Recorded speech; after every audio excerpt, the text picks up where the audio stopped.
So it's G here from the G and Coletti show on our second episode of Based on a True Story. Today I got a very special guest, a very interesting fellow I met in Black Rock City, Nevada at Burning Man this year.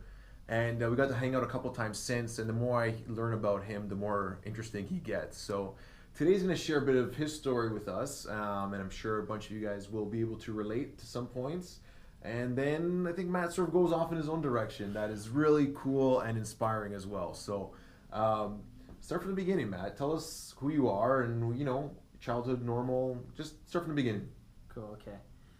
So for me, I grew up a martial artist. And so as long as I can remember, I've been really curious about the power of the mind. So I'm watching all these kung fu movies and seeing these people break bricks and fly across. And obviously when you're a kid, you think you can do all these things. So I can remember a specific time where I'm outside in the backyard punching wood, punching like our fence. And my dad came out, he was like, "What are you doing?" And I was like, "I'm trying to, do the thing." And he's like, "Man, that's hardwood, dummy. Like there's a difference between hard and soft wood." So I was always really curious about what I was capable of. Well, you mean those karate guys can't break any kind of wood? Some of them can, but hardwood's a lot tougher. Okay, all right, cool. Just want to clarify. Yeah, okay. So I was always just curious about what I was capable of.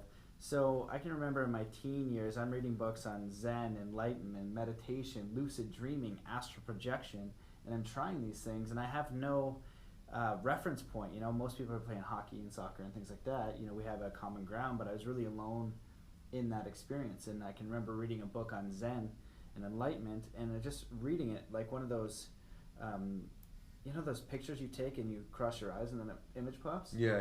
But it didn't pop, it was just confusion, right? So I'm reading these books, I don't know what's going on, and then I get into my early 20s and I leave home and I go snowboarding in Whistler because I want to be a snowboard bum. So I do that and I continue to learn, and then I was like, I really, I want to learn from the best. So I planned my big travel, and I basically went to Nepal and meditated with monks for 5 weeks. Well, they train snowboarding too in Nepal? You can snowboard there, but no. Oh, so you wanted to go learn about the So meditation? okay. I thought you were going to learn snowboarding from the monks. That'd be cool. Yeah, totally. Yeah, man. They'd probably be the best at it too, man, especially the Shaolin guys. But so I wanted to just basically learn about enlightenment. Well, who should have the key to that? So let's backtrack a bit. So you went from reading some books in high school to traveling to Nepal to learn from monks. Yeah. What caused such a jump? Like what caused you to really just get up and get out of here? Because I know a lot of people are at that stage where it's like they're reading the books, they're feeling something different, they want to get out, but a lot of people are very hesitant to say, "I'm actually going to go." Never mind to North America, to go to Nepal and just figure it out. So what was that process like for you? What was the turning point where saying, "I gotta just go"? Gotcha. Yeah. So for me, when I want to learn something, I always want to learn from the best, right? So I don't care what it is. If you were the best at it, that's who I always want to learn from. So I've always wanted to travel. I've always wanted to explore the world, and when I was in Whistler, I wanted to snowboard the most, but I still had this side of me that I loved as well. So it came to a point where I had snowboarded enough. 6 years, I traveled the world as a professional snowboard coach, and I did all that, and I was ready to, this mental game, this mindset, enlightenment, meditation, whatever it is, it just kept, that was the main thing. So I had to, go out there. So for snowboarding, one of the best places to snowboard in the world is in Whistler, Canada. Mm-hmm. So where was the best place to learn about mindset, meditation, enlightenment than Nepal with monks? So you got to a stage in the snowboarding where you felt like you wanted more, and the more was not on a physical level, it was more like on a spiritual quest. You felt like that's where the next adventure was. Yeah. You conquered the snowboard world to some degree, and you're like, okay, I need to do something else. Okay, very cool. So tell me about that. How did you get to Nepal? Was it expensive? Can anyone just go to Nepal? Did you say, go to the airport, take me there, and figure out when you got there? What was that process like? So first of all, I had to figure out money. Because it was expensive, and so my goal was to make money. I wasn't sure how, and my friend Phil threw up an ad on Facebook, which is who wants to make $10,000 a month selling cars. So I was like, I want to make $10,000 a month. I've sold cars before. So I call him, and pretty much any sales job, you cut it in half, whatever they say, cut it in half. And I was like, if I can make $5,000 a month, I'm stoked. So I went down there and gave it a shot, and maybe not $10,000, but I made enough to travel. And I remember I'd worked for 5 months, and my boss, and I was one of the top salesmen, and my boss was like, if I offered you $10,000 right now to work just December, would you stay? I was like, no, man. I was like, I've got the money that I need to go, and I'm out of here. And so that's how I saved the money. Do you feel like it's easier to make money when you have your goal, like, and a real solid intention of what you need to achieve? Like you set your mind on, I need this much money to get to go to Nepal. Do you feel like that helped you really earn the money a lot easier when people are just like, oh, I need money, I gotta like pay bills, or I gotta like thing? Do you think there's a difference between like having an intention of what you're gonna do with that money that's in line with your highest values? Yeah, probably. I think so, because that kind of came out of nowhere, and I was willing to do whatever it took. So it wasn't like, oh my God, I got to go to work. It's like, yes, I get to go to work and I get to make money. And to remember too, if you're creating something, you know, there was probably different ways that I could have made it. Just keeping the intention that I'm going to Nepal, I'm going to do all of these things, and that was just the start of a bigger trip too, right? So you typed in a search, you know, best Shaolin monk to learn from in Nepal, and then some dude's face popped up. You're like, that's the guy? Yeah. So, well, I looked at, I've heard you could volunteer as well. So what was important to me as well is to give back in those communities, and I know a lot of them want to learn English. So when I got over there's a volunteer agency, and I volunteered teaching a youth class. I think they're between 7 and 10. Teaching them English in the morning, which is way harder than I thought. So kudos to all the kindergarten teachers. Grade 1 is super challenging. And then after that, I would go in the afternoon and have conversations with older monks about Buddhism, about meditation, about enlightenment, about all these different things. And so that's how I spent 5 weeks. And then I trekked Everest after that. And then you just trekked Everest after that. Yeah, well, when I landed, and the reason why I trekked Everest is because my first day I get there, I'm in this sketchy back roads, and I don't know what's going on. I kind of think I might be getting robbed because I just landed in Nepal. It's night. The roads are super sketchy, and I just keep going down back road to back road. And the guy's like, "Are you gonna trek Everest?" And I was like, "I didn't even realize Everest was in Nepal, which I probably should have." And I was like, "I guess, like, if I'm here right now, that's something that I'm going to do." Yeah. Cool. Yeah. Cool. So you had this incredible life-changing trip over 5 weeks. Yeah? Yeah, it was more than that. That was just stage 1. Oh, that was just stage 1. Okay, so then what happened next? So then I trek Everest and almost die, and that's like a 20-minute story in itself. I can Cole's notes it, or can gloss over it. Give me the Cole's notes. How did you almost die? Okay, Cole's notes are, there's 2 peaks, okay? So I'm looking up Everest or Gokuri, and I have a camera, like photography. Gokuri is more scenic, and so is Annapurna. So I figured out I could do Gokuri Peak, where you can see Everest and the Himalayas. It's supposed to be so badass. And then I can go down and then go do Everest. So as I hiked up 5 days to get to the peak of Gokuri, we get to it, and our guide's like, you know, we can hike another hour, or we can hit it up in the morning, right? And we're like, you know what, we're tired. We've been hiking forever, and it's always been sunny in the morning. Let's do it in the morning. So we wake up, and when we wake up in the morning, you can't see your hand in front of your face. It's just fogged in, soft, nothing. So that whole view, the whole 5 days up, is now gone. We do like the hike, and I'm just so pissed. And that's when I learned a lot about like happiness and perspective and things like that, because I was so angry, and I couldn't just get myself out of the anger. You know, I was like stuck in it. So it was a really good learning experience. I hiked down, and then back up to, this was 1 day hike back down, 3 days back up to see Everest Base Camp. And so on the way up, it snows a little bit. Now day 2, it snows, and I don't realize this at the time, a record-breaking 40-something centimeters. And so we start to hike, and we leave a little bit later, and basically it's knee and waist deep. And so we're trying to get through this valley, and it's been about an hour and a half, and we should be much farther, but I'm sweating profusely, and at first it's fun and funny. And then we get down, and all my stuff is soaked, I'm drenched, I'm sweating, all this kind of thing. We stay there for like about 40 minutes, get some food, then I start to walk out again. I'm still wet, but then now as I start to walk, the weather changes. I'm still using a lot of energy, my body starts to shut down. Slowly, I don't realize what's happening, right? I'm just getting really fatigued, really fatigued, and I get to this pitch, and as I start to go, I'm using mental strength and all this kind of stuff, and I start to basically shut down more and more, and I get to the point where I hear myself tell myself, so like as myself say, just relax, go to sleep, it'll be fine. and it was me. So that's what I was like, and I was kind of like passing out on these rocks, right? And where I was, you couldn't get a helicopter in to where I was if I would have fell asleep. My body apparently would have just shut down. I found it after. So I was like, oh shit, and then I basically had to hike another hour and a half, and just kind of went into like robot mode all the way out. Survival mode. End up making it to the spot, sleep all night, don't really get warm, make it to Everest the next day, and just get hellied out of there. I was like, I'm making it. And the only reason why I did it is because I wasn't going to miss 2 peaks. There's no chance I was going to miss 2 peaks, so forced to that. So you saw the other peak and it was good? Saw the other peak, it was great. Awesome. Yeah, I saw Everest, it was like, it's happening. 1 out of 2 ain't so bad. Yeah, Most exactly. people never get that far. Yeah. All right, so then what happens next? So then MMA, so mixed martial arts. I love martial arts. I want to see how good I was, and I trained with the best. I was training with professional mixed martial arts fighters. I help the best. So you just call these people and say, look, I want to train. Like, what's the secret? Like, how do you get in there? Like, people probably want to do this. They just don't know where to start. Yeah, so in Thailand, it's a little bit more inexpensive, right? And it's a really cool travel spot. So they have Phuket Top Team out there is where I trained, and there's a whole street of proper now MMA gyms. Tiger Muay Thai's out there. So you have professionals coming out there, and you're mixing it up with professional fighters in different disciplines. And so that's, for me, how you get better, especially in martial arts.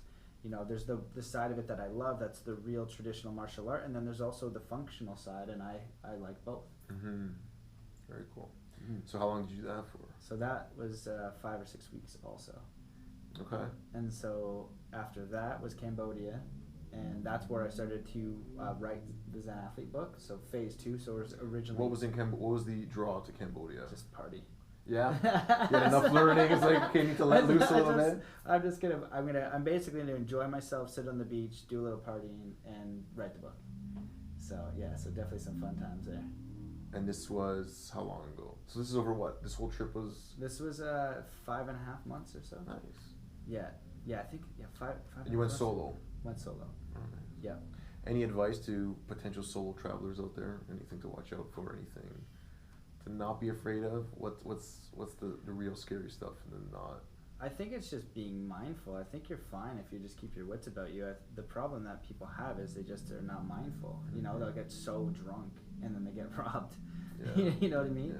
Yeah. And it's also a mindset. Number 1, I'm a guy, it makes it easier. Number 2, I'm a martial artist, so I'm not really afraid of much. Like if a guy jumps me, it's gonna be frightening, but I at least can punch him and run away or something. Yeah. So that really does help. And then 3, it's just your attitude. I think that's the most important thing, is your attitude. Somebody comes up and you want something, give it to them. Fuck money. Here you go. Probably don't have any. Yeah. But it's also you're putting that out in your space, right? So it's just being kind and loving and open and non-resistance. Like, you can claim it on insurance. It's not a big deal. Yeah. Right? Nothing's really a big deal. Yeah. Right? Just and don't let it ruin your trip either. Yeah, a lot of people are like, oh my god, and they complain about it. The rest of the trip is shot. Yeah, you flew here. You know what I mean? This guy lives. He's living on rice or whatever. Yeah. Good. Like, you're walking by with your Gucci satchel. And yeah. And you're so pissed. Oh no, I gotta buy another one. That cost me $1,000. Yeah, exactly. Maybe you need to make different choices. I don't have a Gucci satchel. I don't think Matt does either. Just use it as an example. Gucci satchel. Yeah, satchel, do that in Cambodia. If you want a magnet for someone to want to take your stuff. Okay, so you go to Cambodia, great time, party, write the book. That's the 2 things. I'm also meditating quite a bit, and then this is the highlight of my trip. Something that I've wanted to do since childhood was to train with Shaolin Monks, real legit. So what was that like? It was amazing. It was great. It was. Can they fly and stuff like that? Dude, yes. They man.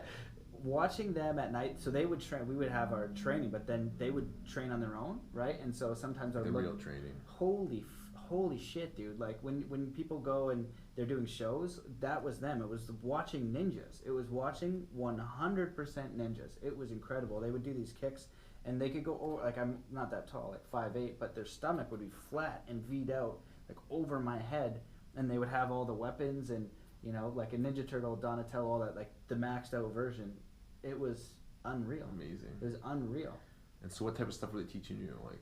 So you had the option to do different disciplines, Shaolin, traditional Shaolin, Wing Chun, also, it's not grasshopper, mantis. Sorry, mantis Kung Fu. So that would be the forms.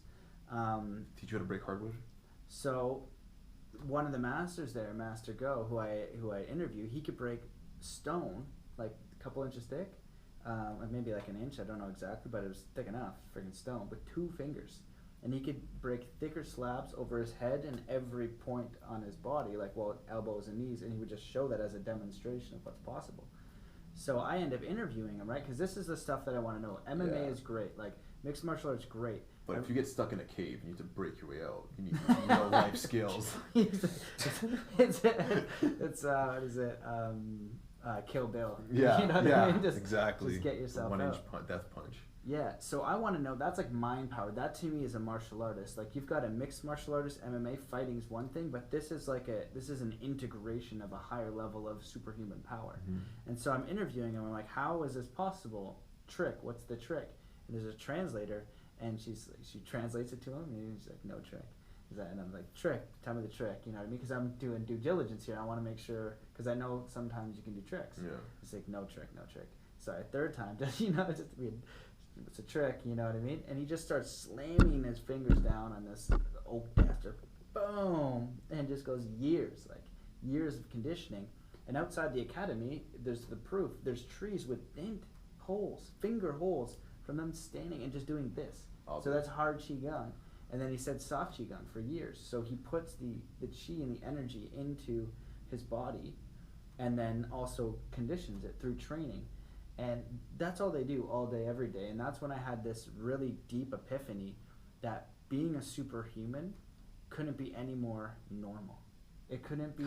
It couldn't be any more practical. It's like we're in a deficiency right now because we do stupid shit all day. We watch TV and like we don't exercise our natural abilities. So what if, you know, I dedicated my life? What if anybody dedicated their entire existence to one idea? That's what they did. And I asked him, I was like, can anybody do this? And he goes, yes, but most people are going to give up just before they get there. And he's like, and 99% of people are not cut out for this type of life. So and I think in the same sense, a lot of people aren't cutting out for chasing their dreams. Now, what does that mean? It means anybody can do it, but do you have the will to kind of move forward with the dedication it takes? Are your dreams even your dreams to begin with? 100%. Right? Like people have these dreams of things that they think they want to achieve because someone told them, they saw it in a TV show or watched it, but it probably doesn't even really resonate with them. You know, we talked about this in another quick thoughts, like, why do you want that? Why do you really want that? Why is it something you really want? And that's what people need to figure out. Sorry. Yeah, that's awesome, man. That's a great realization. So you meet the monk. He teaches you how to break something. Can you like? So I only tried one, and they had bricks, and they're not like our bricks. They're a little bit squishier. Like, that's the trick, eh? Squishy bricks. It's not squishy. It's just they're not as, you know, they're not as solid, but it's still a damn brick. Yeah. But I tried with all of my might and all of my chi, and I failed. And you just went and just showed you like. I tried with the palm, didn't work. But there was another guy there that I watched, and like he like had it there, and he just did 3 hits, and he just did his form 3 hits, and then it was just a puff of just bricks. Exploded. Yeah, but I was messing with him one day with the 1-inch punch, and his hands were like these little meat mallets, you know. So, but that's what he does. He's this little, you know, they're masters, like real 100% masters.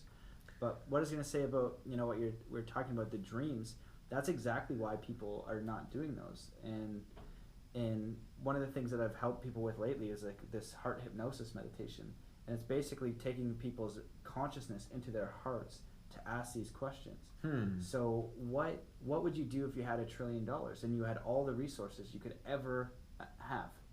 I'd buy more craft dinner. Yeah. No, that's if I had $1 million. Is there a song like that?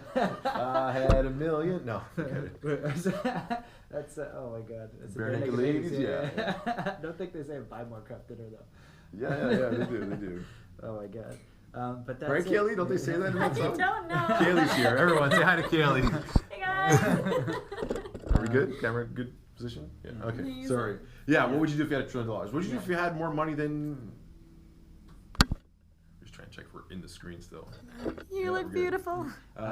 What would you do? Yeah. What would you do if you couldn't fail? What would you do if you had all the resources? What would you do if that were, you know, you're gonna get paid $50,000 a month every month, and forever? How do you spend your time? You know, so we're taking out Once you money. get bored of all that shit you can't buy right now, and you're gonna buy it all, and then you're gonna throw it all out, and then you're gonna be like, okay, Yeah. Yeah, and I think a lot of people get lost that do make that much money because they just want to make more. Like, oh, now I got $1 million, I got to make $1 trillion. And when I get there, I'll be happy. I'll conquer this or I'll conquer that. I'll conquer the world. And I think part of it, where it comes from fundamentally, is that, you know, because of just evolution, we're hardwired for safety, right? We're hardwired to basically not die, right? So how now that happens is we get money that pays for food so we don't die. So money is our security. So that's why there can never be enough, because if you have $1 million, what if you lose that $1 million? Then where will you get food? Right? That's the underlying primal factor. But then you can get lost with all kinds of bullshit on the way. But that's that primal need, especially if you have a family, right? You got kids, you got to feed them, right? So how can I be following my heart? But then, you know, you can only follow your heart so much, because then that's not practical. That's not going to get money. Now I can't get food. So it balance. You got to find a good balance. Yeah. So start looking. So what's the one thing you've decided now to focus on, to master? What's your two-finger? What's Matt doing now? Is that where we're at? We're at that part of the story now? Yeah. So it's three specific creations. So the first is the Zen Athlete intention, and that's a book program. But the intention is to popularize the mental game of sport. And what I mean by that is just switching how we teach sport in youth organizations and schools. So in martial arts, it's about the development of mind, body, spirit. Being able to kick someone's ass is a byproduct. So there's nothing that prevents learning hockey from learning about focus, learning about meditation, self-discipline, all these amazing things we learn from martial arts that's just not, you know, taught anywhere else. It's just a shift in perspective. So if we can teach these basics in schools, it's going to have a massive impact. You know, bringing mindfulness into each sport. There's no reason why those elements can't be taught in every sport. Yeah. So that's one. Two is my own podcast, and that's where I want to interview and have conversations like this with the most conscious, intelligent, wise, developed, kind people of service to humanity. Kaylee Brown, she's your next guest. Perfect. Yeah. Yeah, share their stories, talk about things that matter, and just spread that out. You know, holy, you're the master at this. How did you get there? And you know what I find about most of these people? They all start off just a normal person. Then one day the switch went off. They're like, if I focus on one thing and just be the best at that because I love it, and they become great at it. And they become Matt Belair is the next, you know, superstar, or like Wim Hof, or like, you know, they use their life experiences to their advantage instead of being a victim of things that happen to them and shutting down. They're like, I got through this, you know, like I got through this difficult, shitty experience, and now I've learned these things from it. So now I'm going to use it to my advantage, and, you know, find out what I'm passionate about and go after it. And living proof right here, Kaylee Brown too. Yeah. Yeah, I think it's the real like exploration of self, not other, right? We're watching other people, but we're taking it in. So it's just understanding who the heck we are. Yeah. More and more and more and more, and as we do that, then we become the example of us that allows other people to be the example of who they are. And everybody is perfect as they are, and the more you can connect to that, create an environment where people can be themselves. You know, like that's the key. You know, when you start figuring yourself, even allow the people around you to be in that environment where you bring out who they are. You know, let them, you know, be themselves. That's what we try to do around here. We do these events now, and try to create a space where it's like, just be yourself. You know, let that come out a little bit more. Don't be afraid of judgment. Don't be afraid of what your parents told you you're supposed to be, or what, you know, school taught you what you're supposed to be. It's like, you are who you are, man. Let it out a bit. So, yeah. Yeah, and I've been to your event. It's awesome. Yeah, you had fun? Yeah, it's a really great time. Awesome. Thanks. So there's one more. Oh, sorry. Yeah, three. So this is something that I just stumbled across trying to help a friend, but it is basically that heart hypnosis, the heart journey experience, because I was mentored by Michael Lozier, who wrote The Law of Attraction. Amazing book. He taught me how to do 3-hour seminars, weekend seminars, master the Law of Attraction based on NLP, all practical. If you think Law of Attraction is bullshit, like I believe it. Yeah, even if you didn't.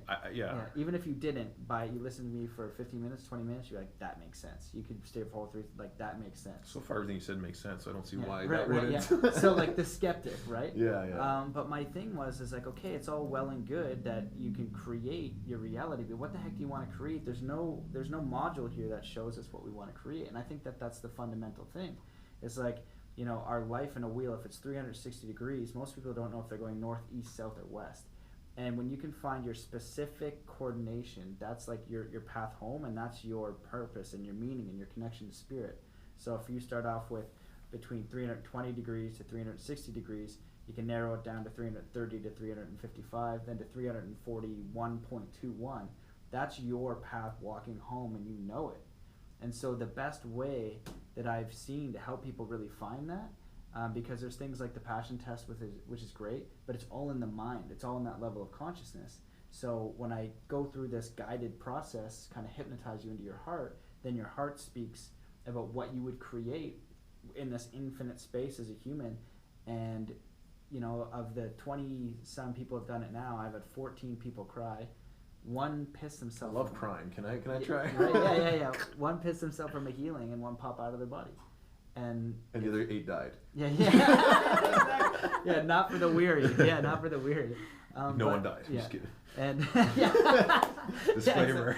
Well, parts of I think in a sense. Parts of you die. Yeah. Maybe. So, there's been interesting. It's been really interesting because. Okay, I want to try it. I'm curious now. You see the commonalities in humans. And so when I say you can have anything, nobody's listing off cars. Not one person has done that yet. They want to be around people. They want to live more simply. A lot of them have this massive process of letting go. Yeah. And they're in it, and it's like they're getting blindsided by a truck. You're like, oh, I already knew this. Oh my God. But they know deeper now. Yeah, I think at a very deep level, most people just want that connection, that community, and a lot of them don't know it because they're chasing these false dreams. But deep down, people need that community, that connection.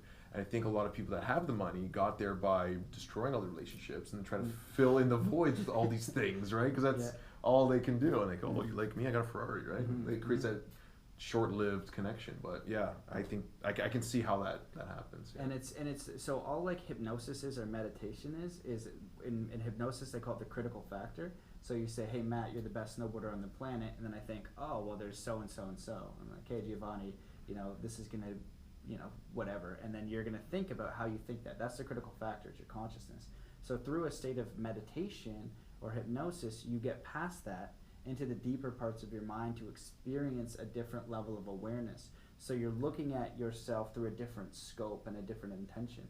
And I do some other things in there that are kind of nice for the experience, but you're able to see it. So, you have like that realization that's deeper, right? Somebody can tell you to eat your vegetables, but you have an experience one time, you're like, oh my God, I just needed to eat vegetables and I would have felt better, or whatever it is, right? You just have this deeper level of understanding. So then, just like sacred medicines like ayahuasca or things like that, or an experience or a seminar, you need to integrate that information, right? But you see it so clearly. Now you have the opportunity to integrate because we want the journey, we want the experience, we want that hours of day. So we earned it, and we know the people that we see have also earned it. There are no shortcuts in the real game, in the real ascension, enlightenment, self-development. There's no shortcuts, and you're the one has to go, oh fuck it, you jump all in, and then you jump all in, and you jump all in, and you did that, and nobody gets into that level of game without doing the exact same thing. Very personal process. Well, so this is Matt's true story, regular guy or not so regular guy that just started going on his own path and just figuring out and just followed his intuition. What I would say is most. He was drawn to go to Nepal, and he went to Nepal, and there's something there. And I think that people should tap into their intuition, and when they feel drawn to try something or change something, quit your job. I never told you to quit your job, but if you feel like you want to quit your job, maybe there's something there, right? So just in closing, before we tell people where to find you, what's the one simplest life lesson that you think people need to know, or something that you just, in a nutshell, like that people can take away from your story? I think the most fundamental thing of all is just to love yourself, just to be as loving and kind to yourself, and listen to yourself, loving and kind to yourself. Because most people, I train extreme sports athletes as well, and high-level athletes. Everybody kicks themselves in the nuts so hard. Everyone's so hard on themselves. You know what I mean? You're good enough now. You're worthy now. You're growing. You know what I mean? You don't just walk into mastery. Just be really kind and easy on yourself. Follow your intuition. Follow your gut. Do the things that you know that you should be doing that feel right to you, and just go that way. And then just allow everybody else to do whatever the heck they want, because it's none of your darn business. You know what I mean? Let them walk their own path. So. Awesome. That's a good nutshell, I think. Well, thanks for hanging out today. If you want to check out Matt, he's got a podcast, mattbelair.com, MattBelair. Oh, like yeah, the Fresh Prince of Bel-Air, or you not got so it. the same? Yeah, It is the but same. but no hyphen. No hyphen. Yeah. Check him out. We'll put some links in the podcast notes as well. And his book's coming out, zenathlete.com. Is that up and running too? Yeah. Zenathlete.com. And yeah, that's it. Signing off. Thanks for coming in, brother. Yeah, buddy. Thanks for having me. Good to see you, man. Yeah, you too, man.